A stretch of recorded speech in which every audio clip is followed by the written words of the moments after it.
नमस्कार दोस्तों, आपका हमारे चैनल में स्वागत है। हमारे समाज में दान देना अति शुभ माना गया है, लेकिन यही दान दुख का कारण बन जाता है। हमारे आसपास ऐसे कई व्यक्ति हैं जो ज़्यादा दान देने या ज़्यादा धर्म में लीन रहते हैं, फिर भी कष्ट उनका और उनके परिवार का पीछा नहीं छोड़ता और हम अपने आप को ये कहकर संतुष्ट करते हैं कि शायद भगवान हमारी परीक्षा ले रहे हैं। अरे भाई, भगवान तुम्हारी कोई परीक्षा वरीक्षा नहीं ले रहे, बल्कि वह तुम्हें तुम्हारे ही कर्मों का फल दे रहे हैं। बहुत दान देने के बाद भी सुख नहीं मिलता तो तुम्हारे द्वारा दिया गया दान दुख का कारण बन जाता है। एक समय की बात है, एक बार एक गरीब आदमी एक सेठ के पास जाता है और भोजन के लिए सहायता मांगता है। सेठ बहुत ही धर्मात्मा है, वह उस गरीब आदमी को कुछ पैसे दे देता है। गरीब आदमी उन पैसों से भोजन करता है और बचे हुए पैसों से शराब पी लेता है। शराब पीकर वह आदमी अपने घर जाता है और अपनी पत्नी को मारता है। पत्नी दुखी होकर अपने 2 बच्चों के साथ तालाब में डूबकर आत्महत्या कर लेती है। कुछ समय बाद उस सेठ की भी असाध्य रोग से मृत्यु हो जाती है। मरने के बाद जब सेठ ऊपर जाता है तो यमराज बोलता है कि इसे नरक में फेंक दो। यह सुनकर सेठ यमराज से बोलता है, आपसे कोई गलती हुई है, मैंने तो कोई पाप किया ही नहीं, बल्कि जब भी कोई मेरे पास मदद के लिए आता था तो मैंने हमेशा उनकी सहायता की है। इसीलिए आप मुझे एक बार भगवान से मिला दो। तब यमराज बोलते हैं, हमारे यहाँ गलती होने की संभावना नहीं है, गलतियाँ तो तुम लोग करते हो।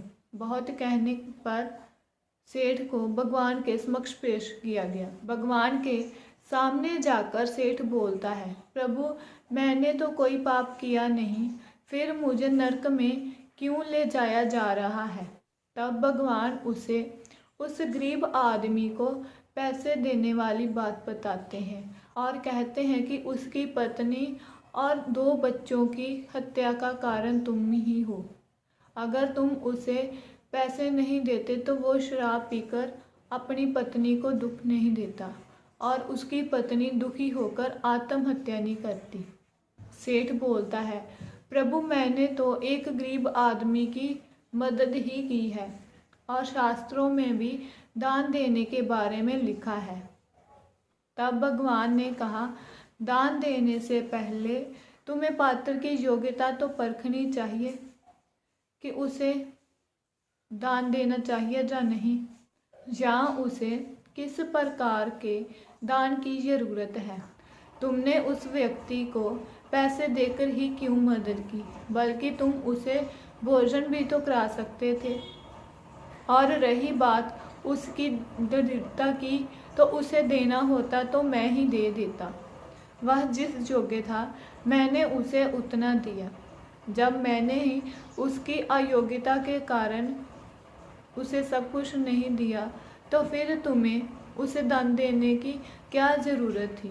तुम उसे भोजन भी तो करा सकते थे। और तुम्हारे द्वारा दिए गए दान के कारण 3 जीवों की हत्या हुई है और इन हत्याओं के पाप का फल अब तुम्हें ही भुगतना पड़ेगा।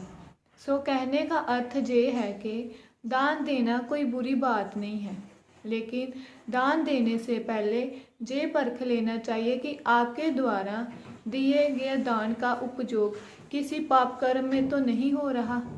दान देने से पहले आप देखें कि आपका दान किसी का भला करने में सार्थक हो रहा है या नहीं। भले ही दान हेतु आपके भाव श्रेष्ठ हैं, अगर आपके द्वारा दिए गए दान से कोई पाप कर्म फलित होता है तो उस दिए गए दान के पुण्य के साथ साथ उसके पाप के फल को भी आपको भोगना पड़ेगा। अगर आपके दान से कोई बुरा कर्म फलित करता है तो क्योंकि इस कर्म को फलित करने के लिए पानी सींचने का काम तो आपने ही किया है,